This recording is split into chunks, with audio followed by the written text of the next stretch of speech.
Guys, Kolkata থেকে আমাদের বাস এক্ষুনি ছাড়বে। তো আমার দিদার একটু শরীর খারাপ হয়ে গেছে, তাই ওরা নিচে আছে। আর আমার ফেসটা তোমরা ইগনোর করো, কারণ আমাদের কালো লাগছে পুরো, কারণ অন্ধকার এখানে। তো চলো, দীঘায় যেখানে হোল্ড করবে গাড়ি সেখানে তোমাদেরকে দেখাবো, মানে কোলাঘাটে হোল্ড করতে পারে। তো ওখানে গিয়ে তোমাদেরকে দেখাচ্ছি, সব কিছু শেয়ার করবো। তো দেখতে থাকো সাথে সাথে সব।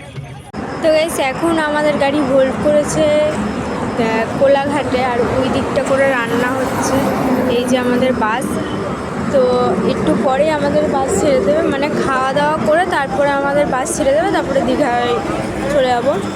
তো আর কোলাঘাট থেকে তো বেশিক্ষণ লাগে না যেতে, তো বেশিক্ষণ লাগবে না। তাই তো চলো, খাওয়া দাওয়া কী রান্না করবে আমি জানি না। তো খাওয়া দাওয়া যখন করবো তখন তোমাদেরকে দেখাবো যে কী কী দিচ্ছে আর কি। আর ওই ভেতরে, মানে হোটেলটার ভিতরে আমার মা বাবা সবাই বসে আছিলেন, বাইরে আছে। সে যাই হোক, তো চলো যাই।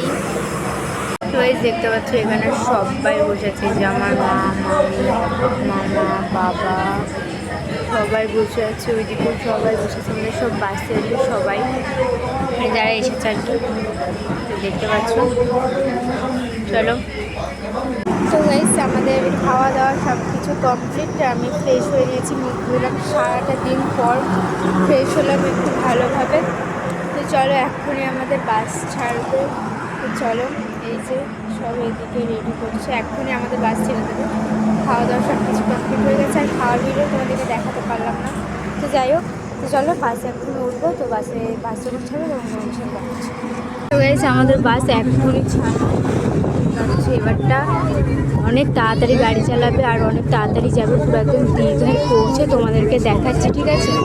তো চলো, এখন সবাই ঘুমাবে, আর এরা যা চিল্লামিল্লি করছে জানি না ঘুম হবে নাকি। তো যাই হোক, আর এখন পুরো অন্ধকার হয়ে গেছে, তোমাদেরকে দেখানোর মতন আর কিছুই নেই। তো যাই হোক, তো চলো যাওয়া যাক, দীঘাতে গিয়ে তোমাদেরকে সব কিছু শেয়ার করবো, তোমরা দেখতে থাকো।